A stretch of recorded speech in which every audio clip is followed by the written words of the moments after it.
저는 저 나름대로 사람들이랑 잘 지낸다고 생각을 하고 있습니다. 성격 자체가 사람들이랑 대화할 때 그렇게 불편한 게 없다라고 스스로는 생각을 하고 있어요. 사람들이랑 대화를 하다 보면은 상대방이 어떤 캐릭터성을 가지고 있는지, 어떤 사람인지를 알 수가 있게 되고, 그러면 그 캐릭터성이랑 그 성격에 맞춰서 저를 적절히 대응하고 변화시키면 둘 다 편하게 대화할 수 있게 되거든요. 그래서 뭐 예전에 소개팅 같은 거 나가서 분위기 망치지 않고 주선자 욕은 잘 먹이지 않았던 것 같습니다. 시간을 잘 채워서 매너 있게 잘 시간을 보내다 오곤 했어요. 그런데 제가 과거에 대학이 굉장히 어려웠던 사람이 있습니다. 청년 시절에 한 동생이 있었는데 이 친구가 굉장히 똑똑해요. 재치가 있는 친구인데 저는 이 친구를 만나면은 좀 많은 피로감을 느끼곤 했습니다. 왜냐면은 이 친구가 계속해서 저를 테스트하는 친구였거든요. 저를 테스트한다고 그래가지고 뭐 저한테 퀴즈를 내서 정답을 말하라고 강요를 하는 게 아니라 끊임없이 제 선을 건드리는 거죠. 이 사람은 이렇게까지 하면 화를 낼까? 이 정도면 될까? 이 정도면 될까? 계속해서 선을 파악하고, 그리고 이 정도 하면은 어떻게 반응할까? 저런 걸 하면 어떨까 하면서 계속 저를 실험하는 거죠. 일반적으로 사람들은 사회적인 통념이라든지 자신이 경험했던 것들에 대해서 그것에 따라서 일정한 기준을 가지고 사람을 대합니다. 그러다 보니까 저도 그 사람의 기준, 그 사람이 어떤 캐릭터성을 가졌는가 요거를 파악해서 쉽게 대화를 했던 거였는데, 그 친구는 계속해서 저를 테스트를 하니까, 이 친구는 그게 아니다 보니까 좀 피곤함을 느꼈던 것 같습니다. 아마도 그 친구가 조금 더 편하게 저를 대하려고, 조금 더 저보다 우위에 서서 저를 이겨먹으려고 이것저것 찔러보는 게 아닌가 싶어요. 그런데 또 아마 일부러 이런 행동을 했던 것 같지는 않습니다. 똑똑한 친구다 보니까 본능적으로 사람을 대할 때 이렇게 대하는 것 같은 그런 생각이 들더라고요. 근데 이제 그 친구는 뭐 본성상 그렇게 한다고 쳐도 그 친구를 상대해야 하는 저는 굉장히 피곤해지는 거죠. 나름대로 한 팀의 리더를 맡고 있어서 어느 정도 이제 이 친구한테 권위적으로 말을 하고 싶기도 하고, 그렇다고 저도 얕보이는 거는 싫으니까 계속해서 저도 이 친구의 실험을 탁탁탁탁 방어를 해내야 되는 거예요. 만나는 시간 내내 이런 공방이 왔다 갔다 하다 보니까 피곤해서 이 친구를 오래 만나지 못하겠더라고요. 그래서 유일하게 이 친구는 제가 피해 다니는 친구였습니다. 그 친구는 아마 제가 왜 자신을 피해 다니는지 잘 몰랐을 거예요. 내가 뭐 잘못한 게 있나 이렇게 생각을 했겠죠. 뭐 이런 친구들, 뭐 이런 친구는 과하긴 했는데 사실 우리 인간들은 누구나 다 이런 모습을 가지고는 있는 것 같습니다. 우리 사회도 그렇잖아요. 어디서 틈만 보이면 밑에서 바로 치고 올라오기 때문에 틈을 보이지 않게 조심해야 된다, 이런 가르침들도 있고, 또 인터넷에 보면은 만만까지만 쳐도 만만하게 보이지 않는 법이라는 연관 검색어가 뜹니다. 만만하게 보이지 않으려고 검색을 하고 그 방법들에 대해서 수많은 페이지들이 인터넷상에 있어요. 또 그 대화법, 만만해 보이지 않는 인사법 해서 엄청나게 많이 나오고, 이런 주제의 책도 많이 있는 걸로 알고 있습니다. 문제는 사람 대 사람 관계에서 이러는 건 상관없는데, 문제는 하나님과 사람의 관계에서도 이런 일이 일어난다는 겁니다. 이 정도면 하나님께서 어떻게 반응하시는지, 이래도 이렇게 해도 하면서 계속해서 하나님의 선을 건드리는 게 바로 우리 인간들의 모습이에요. 하나님께서 인자하신 분이기 때문에 인간의 죄를 오래 참으시는 거지 끝까지 참으시는 게 아니거든요. 그런데 이 오래 참으시는 인자함을 이용해서 자기 마음대로 유리하게 생각하는 게 우리 인간의 악한 본성인 것 같습니다. 민수기에도 마찬가지로 악한 인간의 본성에 대해서 잘 나타나 있는 부분이 있습니다. 바로 16장에 나온 고라와 그 일당들의 반역에 관한 이야기죠. 레위의 증손자인 고라와 르우벤 자손 몇몇과 그리고 회중에 이름 있는 자손들 250명, 지휘관들 250명이 들고 일어나서 모세를 거스릅니다. 그들이 뭐라고 하냐면은 16장 3절에 이렇게 이야기를 해요. 그들이 모세와 아론을 거슬러 그들에게 이르되 너희가 분수에 지나도다. 회중이 다 각각 거룩하고 여호와께서도 그들 중에 계시거늘 너희가 어찌하여 여호와의 총회 위에 스스로 높이느냐. 고라와 그 무리가 이야기를 하는 거예요. 우리 하나님께서 만군의 여호와셔서 우리 중에 항상 함께 계신데 왜 모세와 아론 너희들이 우리 민족의 향방을 결정하느냐, 이렇게 말을 하고 있는 거예요. 말은 그럴싸해 보입니다. 하나님께서만 우리 지도자이시고 하나님만 우리 왕이시기 때문에 우리도 하나님의 율법을 받았기 때문에 그 말씀을 따라 살아갈 수 있다. 그러니 모세와 아론 너희들은 하나님 핑계 대면서 우리한테 뭐라고 하지 말아라. 우리 하나님 말씀만 들을 거자. 이런 얘기거든요. 하나님이 주신 명령을 그대로 받아가서 나아갈 힘이 우리에게도 있다. 이런 바른 모습인 것 같아 보입니다. 하지만 16장 14절을 보면은 고라와 그의 무리들이 왜 이렇게 들고 일어났는지 본심이 나오는 부분이 있습니다. 16장 14절을 제가 읽겠습니다. 이뿐 아니라 내가 우리를 젖과 꿀이 흐르는 땅으로 인도하여 드리지도 아니하고 밭도 포도원도 우리에게 기업으로 주지 아니하니 내가 이 사람들의 눈을 빼려느냐. 우리는 올라가지 아니하겠노라. 이들이 모세와 아론에게 토론을 하다가 이야기를 하다가 마음을 들킨 거예요. 모세, 너가 젖과 꿀이 흐르는 땅으로 인도하지도 않았고 밭도 포도원도 주지 않으니 지금 우리는 모세 당신의 말을 듣지 않겠다라고 말을 하고 있는 거죠.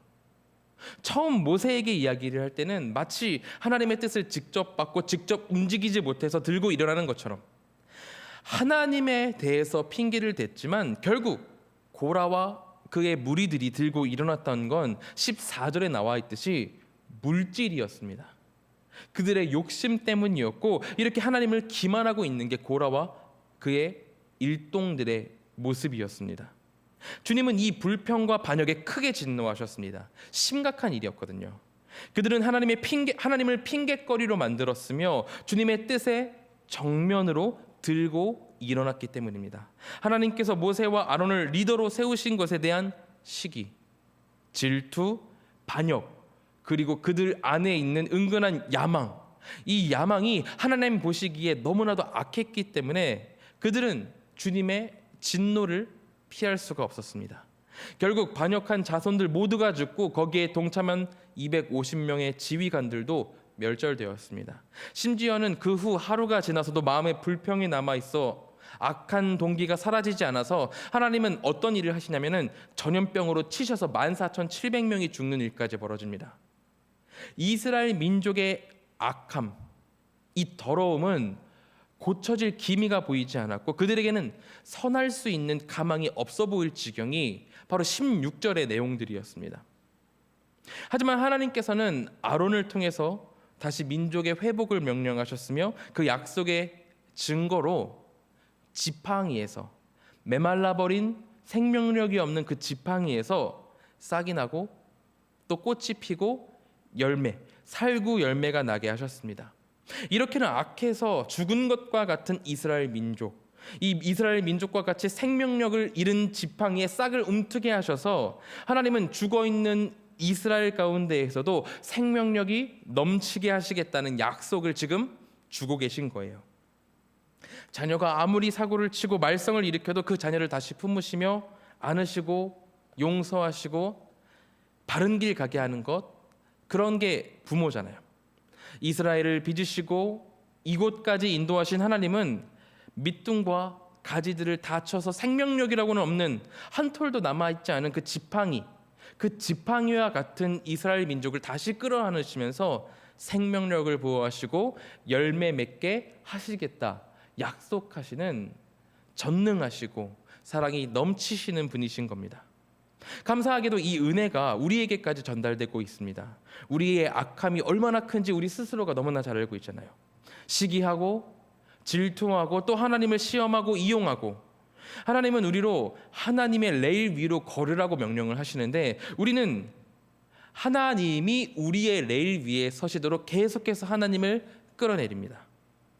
이렇게 악한 존재임에도 불구하고 하나님은 지팡이와 같은 우리 가운데 생명력을 불어넣으시고 열매 맺게 하십니다. 이 전능하신 하나님의 은혜가 우리와 함께하고 있다는 거죠. 근데 또 문제는 하나님께서 이렇게 사랑을 보이시면은 하나님이 나를 사랑해 주시는구나, 하나님께서 나에게 생명력을 부어해 주신다고 약속해 주고 계신구나라고 감사하면서 찬양하면 되는데, 인간이 굉장히 아둔하고 악한 게 하나님이 지어주시는 진실된 미소, 그 미소를 또 꺾어서 생각해요. 자기들 마음대로 판단하죠. 하나님께서 아론의 쌍난 지팡이 사건을 보여주시고 나서 바로 17장 12절에 이렇게 이야기를 해요. 이스라엘 백성들이 이렇게 얘기를 합니다. 이스라엘 자손이 모세에게 말하여 이르되 보소서 우리는 죽게 되었나이다, 망하게 되었나이다, 다 망하게 되었나이다. 하나님은 죽지 않게 하시려고 아론의 쌍난 지팡이를 보이셨는데 백성들은 아이러니하게 이렇게 외치고 있는 거예요. 우리가 다 죽게 되었다, 망하게 되었다. 하나님께서 보이신 은혜를 기억하고 말씀에 순종한다면 당연하게 죽음은 오지 않습니다. 하나님께서는 계속해서 이거를 강조해 오셨어요. 하나님의 너희가 내 말에 순종하면 너희는 살 것이다, 너희가 내 말을 따라 행하면 너희에겐 생명이 있을 것이다. 하나님께서는 이거를 굉장히 계속해서 반복해서 강조하셨거든요. 심판을 예방하고 죽음을 피할 길을 말씀해 주고 계시는 와중입니다. 그렇게 말씀하시는데 죽는 것이 두렵다고, 멸망할까 걱정한다고 이렇게 말을 하는 것은 하나님의 진심을 파악하지 못하는, 하나님의 의도를 거꾸로 읽는 미련한 모습인 거죠. 하나님께서 이적을 보이시는 것은 죽음에서 보호하기 위함인데 그 이적을 이스라엘 백성들 스스로 잘못 판단해가지고 저렇게 간단히 이적을 행하시는 분이고 저렇게 놀라우신 분인데 우리는 악한 마음을 품었었으니 곧 죽겠구나 하고 미련한 모습을 보이고 있는 겁니다. 하나님께서 이 모습을 보고 얼마나 답답하셨겠어요. 주일학교 사역을 하다 보면 이런 마음이 들 때가 있습니다. 하나님은 나를 보고 얼마나 답답하실까, 그런 생각이 들 때가 있어요. 이번 주에는 어떤 일이 있었냐면은 1학년 친구가 교회에 나왔습니다. 주차장까지 왔어요. 그런데 교회 주차장 다 와가지고는 예배를 들어가기 싫다고 때를 엄청 쓰는 거예요. 결국 어떻게 됐냐면은 주차 봉사하시던 배원철 집사님이 들쳐붙고 유년부실에 올라오셨습니다.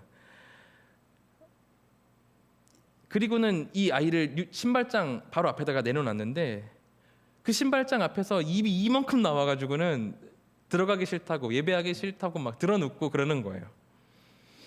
그걸 보는데 굉장히 좀 답답하더라고요. 크리스마스고 너를 위해서 우리 성도님들이 만 원 모으셔서 2만 원짜리 선물을 준비해 주셨고, 그리고 또 성도님들이 주일학교 학생들 맛있는 거 먹으라고 도너츠도 준비해 주시고, 또 예배에서도 크리스마스이기 때문에 너 즐겁게 노는 시간 더 주려고 설교도 줄였는데, 그리고 즐거운 시간들만 많이 남아 있는데 오기만 하면, 이 예배에 참여만 하게 하면은 너에게 해 되는 일 없이 즐거운 일들만 있는데 왜 그거를 알아주지 못하니 하는 안타까움이 있었습니다. 또 그 친구 모습에서 하나님께 떼쓰는 제 모습을 보기도 했고요. 하나님은 어떠셨겠어요? 하나님께 반역을 한 죄는 치러야만 했습니다. 하지만 하나님은 직접적인 자들만 벌을 주셔서 한정시켜 주셨고, 생명력을 잃은 그들에게 지팡이에 싹이 움트는 생명력, 이적을 보여주셨습니다. 그런데 여전히 하나님의 진심을 몰라주는 이스라엘 백성들의 모습을 볼 때 하나님의 마음이 얼마나 아프셨겠어요. 제가 하나님이라면은 다 때려쳐 하고 이렇게 막 엎었을 것 같은데 하나님은 다른 길을 선택해 하셨습니다. 어떤 길을 선택하시냐면은 이스라엘에게 다시 모든 질서를 재확인시키는 일을 시작하십니다. 다시 모든 질서를 재확인시키시면서 재교육하는 방법을 선택하셨죠. 하나님은 오늘의 본문 18장을 통해서 반복 교육을 시작하십니다. 오늘 나왔던 내용들이 이전에 또 나왔던 내용들이에요. 그런데도 하나님은 다시 한 번 더 재교육을 시키십니다. 마치 TV에 나오는 오은영 박사님, 그 금쪽이들 가르치는 오은영 박사님이 문제 아들을 앞에다가 불러놓고 붙잡아놓고 1시간이고 2시간이고 계속해서 이건 잘못된 거야, 이렇게 하면 안 돼, 이렇게 아이를 타이르면서 가르치듯이 하나님은 이스라엘, 거기서도 하나님의 질서를 직접 수행하는 레위인들에게 대해서 다시 한 번 더 재교육을 실시하고 계신 거예요. 이번 재교육이 특이한 점이라면, 이전에는 주님께서 모세에게 말씀하시고 모세가 아론에게 교육을 했다면, 이제는 하나님께서 직접 아론에게 너 모르겠어? 더 가까이 내가 가서 가르쳐 주겠다 하시면서 아론에게 직접적으로 전달하고 계신 거예요. 하나님의 도우심과 용서하심이 놀랍게 느껴지는 부분이죠. 우리는 이렇게 오늘의 본문 18장을 통해서 이스라엘을 향한 하나님의 진심과 사랑을 엿보게 됩니다. 다 부모가 되셨고 해보셔서 알겠지만 가르친 걸 또 가르친다는 게 쉬운 일이 아니거든요. 하나님께서 모세를 세우셨고 모세가 이미 이 내용들을 가르치셨었습니다. 그렇다면은 모세야, 쟤네들이 잘 모르는 것 같은데 너가 가서 한 번 더 가르쳐라, 이러실 수도 있었거든요. 뭐 군대에서 그러잖아요. 병장이 막내 2등병을 바로 혼내는 일은 많이 없습니다. 병장은 옆에 있던 상병에게 이야기하고, 상병은 옆에 있던 일병에게 이야기하고, 일병은 또 막내 일병에게 이야기하고, 그러면은 2등병의 맞선임인 일병이 2등병을 혼내게 되죠. 내리갈굼이라고 그러죠. 누구든 한 번 했던 일을 또 하는 건 귀찮아하고 싫어하기 마련입니다. 하지만 우리 주님은 그러지 않으셨어요. 주님은 언제나 당신의 자녀들이 올바른 길 가기를 원하셨습니다. 하나님의 자녀를 위한 일에 소홀하게 하시는 법이 없으세요. 결국에는 다 직접 행하시고 가르치시며 하나님의 백성이 되도록 하시는 분이 바로 우리 아버지 하나님이십니다. 그야말로 형언할 수 없는 사랑인 거죠. 우리 모두가 이것을 기억했으면 좋겠어요. 저도 사역자이지만 새벽에 나와서 기도한 기도 제목들을 이렇게 한번 혼자 생각을 해보면은, 하나님 이것 좀, 하나님 저것 좀 해결해 주세요. 이건 왜 안 될까요? 저건 왜 이럴까요? 하는 기도 제목이 대부분이었던 것 같습니다. 제 스스로도 내가 사역자라면은 주님 국제 정세를 하나님 주께서, 이런 기도 제목이나 하나님 한국 기독교의 아픔을 돌보소서, 이런 기도 제목들로 기도 시간들을 꽉꽉 채워야 될 것 같은데, 사실은 되게 쭈구리 같은 모습으로 징징대는 게 제 모습이에요. 하지만 그럼에도 불구하고 그 모든 엉터리 기도에 하나님은 응답해 주시고, 때론 치시며 때론 격려해 주시며 1cm라도, 아니 1mm라도 더 나아가도록 도우시고 인도해 주신 거, 그리고 인내해 주시며 가르쳐 주시는 게 우리 주 하나님이십니다. 주님의 인내와 도우심을 마주할 때 벅찬 감동이 거기서 나타나죠. 우리 성도님들께서는 어떠신가요? 매 순간마다 함께 하시고 직접적으로 도우시는 하나님의 은혜를 느끼고 계신지 모르겠습니다. 지금 당장 그런 도우심이 느껴지지 않는다고 하더라도 실망할 필요는 없습니다. 지금 내가 느끼지 못하더라도 하나님은 일하고 계시며 쉬지 않으십니다. 그러니 우리는 다만 하나님의 가르침대로 순종하고 하나님의 길로 나아가려 노력해야 한다는 거죠. 오늘 수요 예배에 나오셔서 함께 예배하는 모든 한가람 가족들에게 이 은혜가 함께하기를 소망합니다. 다시 본문으로 돌아와서 하나님은 레위인들에게 최선을 다해 순종하라, 내 가르침에 그대로 따르라 말씀하십니다. 그러면서 무엇을 강조하시냐면은 레위인이 순종, 이 레위인의 순종이 왜 중요하냐? 이스라엘 백성들에게 영향을 미치기 때문이다라고 말씀을 하십니다. 18장 5절, 우리가 오늘 함께 읽은 18장 5절 말씀입니다. 이와 같이 너희는 성소의 직무와 제단의 직무를 다하라. 그리하면 여호와의 진노가 다시는 이스라엘 자손에게 미치지 아니하리라. 하나님께서 말씀하셔요. 레위인들이야, 너희는 성소의 직무와 제단의 직무를 다 행하라. 가르친 대로 그대로 행하라. 그러면 나 하나님이 벌을 다시는 이스라엘에게 내리지 아니할 것이다. 이렇게 말씀을 하시는 거예요. 레위인의 순종은 여호와의 진노가 이스라엘에게 임하는 것을 1차적으로 막는 방파제와 같다는 겁니다. 성경 여러 군데에서도 이스라엘에게 주님의 진노가 임하는 맨 첫 번째 책임은 제사장과 레위인들 앞에 있다는 것을 묘사하고 있습니다. 제사장과 레위인들이 하나님 앞에서 불성실함을 보이기 때문에 이스라엘의 죄가 뒤덮였다라고 묘사하는 장면들이 굉장히 많이 나와요. 사무엘서에도 나오죠. 사무엘서가 묘사하기를 이스라엘 백성들이 타락하고 적과의 전쟁에서 패하는 이유를 당대의 대제사장 엘리와 그의 아들들에 대해서 그들의 죄에서 이스라엘 백성들의 문제점을 찾거든요. 그들은 제사장임에도 하나님 앞에 얼마나 큰 죄를 저질렀는지 주님은 그들을 꼭 집어서 내 제물과 예물을 밟으며 내 백성 이스라엘이 드리는 가장 좋은 것으로 너희를 살찌게 하느냐며 책망하십니다. 왜냐하면 제사장과 레위인들이 자신의 직분에 소홀하거나 율법을 버린다면 그 문제의 파장이, 그 파급력은 기하급수적으로 엄청나게 커지기 때문이었습니다. 제사를 올바로 드리지 못하면 백성들은 죄를 용서받지 못하고 영적 기강이 무너지게 될 겁니다. 그러면 하나님께서는 무너진 영적 기강에 대한 책임을 물으시고 진노를 발하셔서 이스라엘이 다시 정신을 번쩍 차리도록 벌을 내리시게 되는 겁니다. 그래서 먼저 제사장들이 자신의 직분을 기억하고 충실히 지키려고 노력을 해야 되고 하나님의 교훈을 백성들에게 충실하게 지키도록 가르쳐야 하는 거죠. 일반 백성들보다 2배, 10배, 100배 더 노력하고 깨어 있어야 하는 게 레위인들의 모습이었다는 겁니다. 이스라엘의 흥망이 제사장들, 레위인에게 달렸다고 해도 과언이 아닌 거죠. 하나님은 그러한 레위 족속을 이스라엘 중에서 하나님 자신의 것으로 삼으셨습니다. 그리고 그들에게 이러한 축복을 너희에게 선물로 주었다 말씀을 하시죠. 7절에 이렇게 말씀을 하세요. 너와 내 아들들은 제단과 휘장 안의 모든 일에 대하여 제사장의 직분을 지켜 섬기라.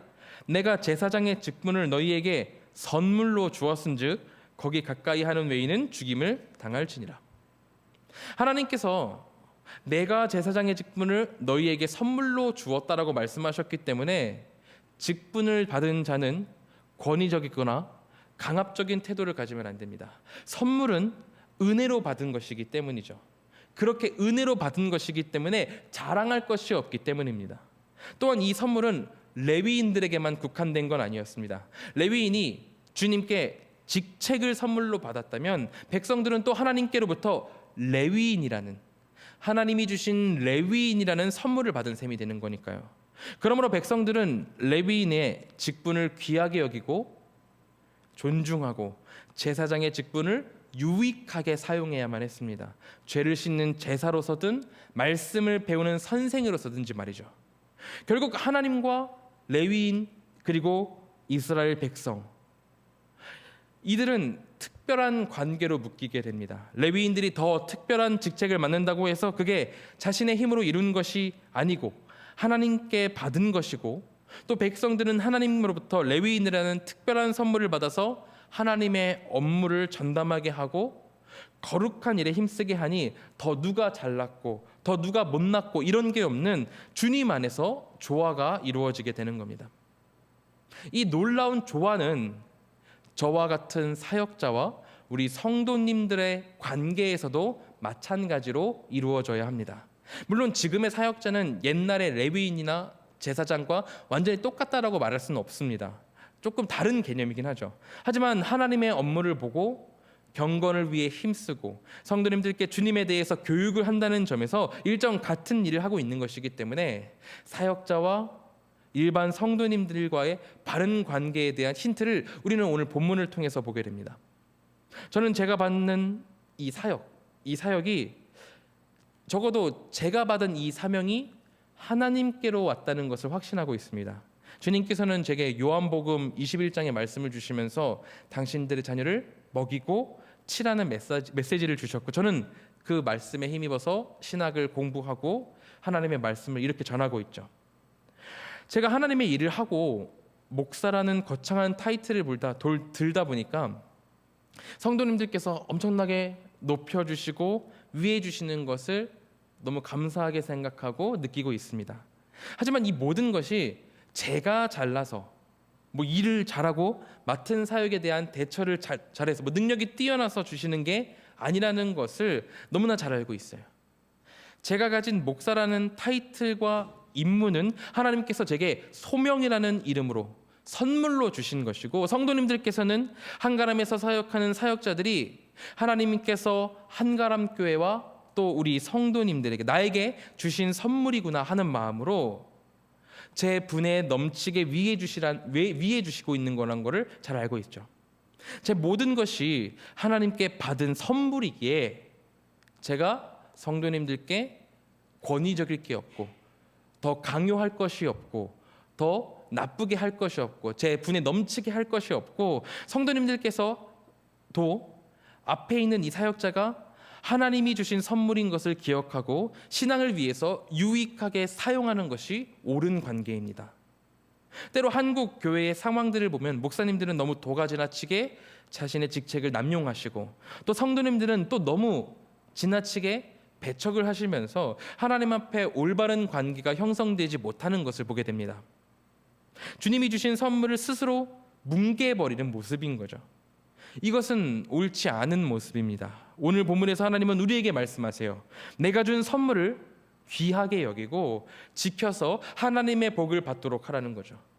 우리 모두가 이 복을 받길 소망합니다. 바른 관계로 하나님의 공동체를 세워가서 우리가 바른 선물을 가지고 그 받은 선물을 가지고 행복하고 기쁘게 향유하며 나아갈 때 우리 공동체 가운데 하나님께서 얼마나 더 큰 은혜를 부어주시겠어요. 우리가 이것을 기억하며 바른 공동체를 세워가는 한가람 교회가 되길 바랍니다. 다시 본문으로 돌아와서 하나님은 기업이 없는 레위인들, 기업을 받지 못한 레위인들에게는 무엇이 허락되었는지를 말씀해 주십니다. 우리가 잘 알고 있듯이 레위인에게는 땅이 주어지지 않았습니다. 왜냐하면 첫째로는 그들은 하나님의 일을 하기 위해서 선택받았기 때문에 한 곳에 뭉쳐서 머물러 있는 것이 아니라 각 지파 내로 흩어져서 필요한 곳에 머무르면서 하나님의 일을 해야 됐기 때문입니다. 둘째로는 그들은 하나님이 선택하신 주님의 것이었기 때문에 그들 또한 주님께 바쳐진 헌물로 그들의 몫을 받는 게 합당했기 때문이죠. 하나님은 이 레위인의 몫을 세 가지로 나눠서 가르치십니다. 제사장의 목 첫 번째, 레위인의 목 첫 번째는 9절에 나타나고 있습니다. 지성물 중에 불사르지 아니한 것은 내 것이라. 그들이 내게 드리는 모든 헌물의 모든 소제와 속죄제와 속건제물은 다 지극히 거룩한즉 너와 내 아들들에게 돌리리니. 먼저 제사 예물과 관련해서 제사장의 몫은 지성물, 지극히 거룩한 예물 가운데 불사르지 않은 것이었습니다.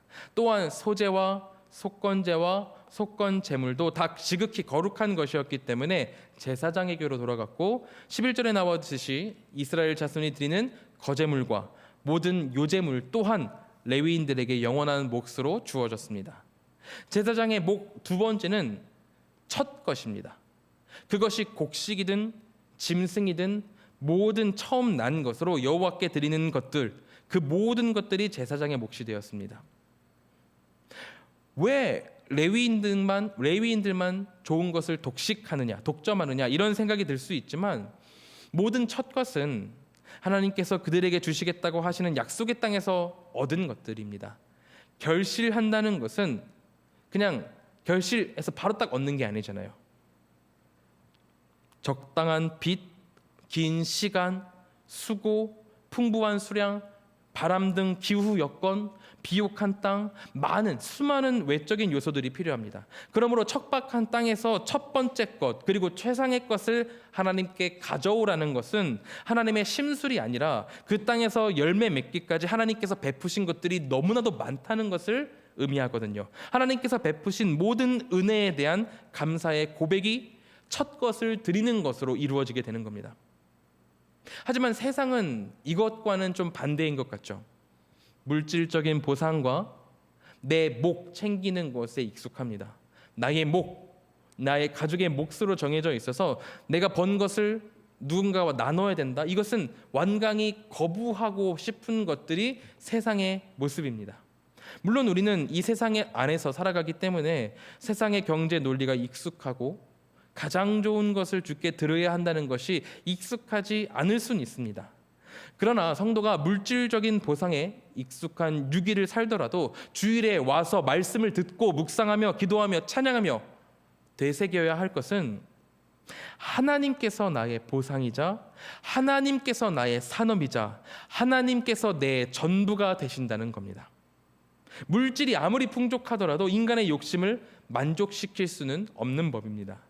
최근에 인기리에 종영한 재벌집 막내 아들, 제가 이 드라마를 열심히 봐가지고 그렇습니다. 재벌집 막내 아들이라는 드라마가 후반부에서 어떤 내용이 나오냐면은 극중 순양그룹의 회장, 이 회장이 죽을 때가 되자 온 가족들 가운데 분열이 생겨요. 누가 이 그룹을 이어갈 것인가, 그 많은 재산들을 차지하게 될 것인가, 이 주제를 가지고 가족과 가족 서로 해치게 되는, 서로를 미워하고 해치게 되는 일들까지 발생을 하죠. 물질은 인간을 절대로 만족시킬 수 없습니다. 만족스럽다라고 느껴진다면 그것은 단지 순간일 뿐이죠.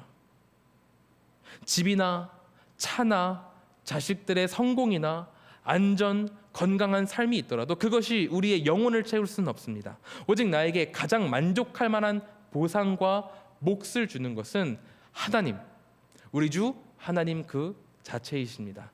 하나님께 최상의 것을 드리는 우리가 되어야 한다는 거죠. 레위 지파의 분깃 마지막 세 번째는 이스라엘이 드리는 11조였습니다. 21절에는 이렇게 나와 있습니다. 내가 이스라엘의 11조를 레위 자손에게 기업으로 다 주어서 그들이 하는 일 곧 회막에서 하는 일을 갚나니. 하나님은 땅의 기업을 받지 못한 레위인들이 성막 봉사에 전념할 수 있도록 11조 또한 레위인의 분깃이 되도록 인도하셨습니다. 11조의 의미 자체가 내 것, 자신의 것을 주님의 것으로 하나님께 감사로 드린다라는 의미이기 때문에 레위인이 이 11조를 받아서 자신을 바쳐서 이스라엘인의 봉사를 위해 모든 것을 헌신하며 대신하는 것도 아마 의미가 일맥상통하는 것 같습니다. 레위인들 역시 11조를 드렸는데 11조에 11조를 또 거제로 드렸다고 해요. 그리고 레위인들이 드린 11조는 아론의 몫으로 주어졌다고 합니다. 레위인들이 드린 11조, 이 11조는 겹겹의 은혜로 불린다고 합니다. 겹겹의 은혜. 하나님을 가까이에서 섬기며 하나님께 봉사하는 은혜도 받고 또 그 봉사에 대해서 보수까지 받으니 겹겹의 은혜라는 거죠. 결국 하나님께서 레위인들에게 베푸시는 몫에 대한 이야기를 나누면서 우리는 현대 사역자와 성도들 이 두 가지 측면에서 교훈을 배우게 됩니다. 목회자들은 하나님이 주신 것에 감사하고 하나님만을 신뢰함으로 주님을 의지하는 삶을 모델로 보여야 한다는 것이고, 성도님들은 오직 하나님께 성심성의껏 11조를 드리고 예물을 드림으로 하나님만을 의지한다는 것을, 또 하나님이 나의 기업이시라는 것을 믿음으로 고백한다는 거죠. 믿음으로 사는 것을 실천하고 배우게 된다는 겁니다. 이 11조를 통해서요. 우리 성도님들께도 이 교훈이 함께하기를 바랍니다. 우리가 드리는 헌금은 하나님만이 나의 기업이시라는 고백이자 찬양의 표현입니다. 이 고백과 찬양을 풍성하게 우리가 외치며 하나님께로 나아갈 때 주께서 기뻐하시고 우리에게 더 큰 은혜로 채우실 줄로 믿습니다. 하나님의 뜻, 또 하나님의 길로 걷는 우리 모두가 되길 진심으로 축원합니다.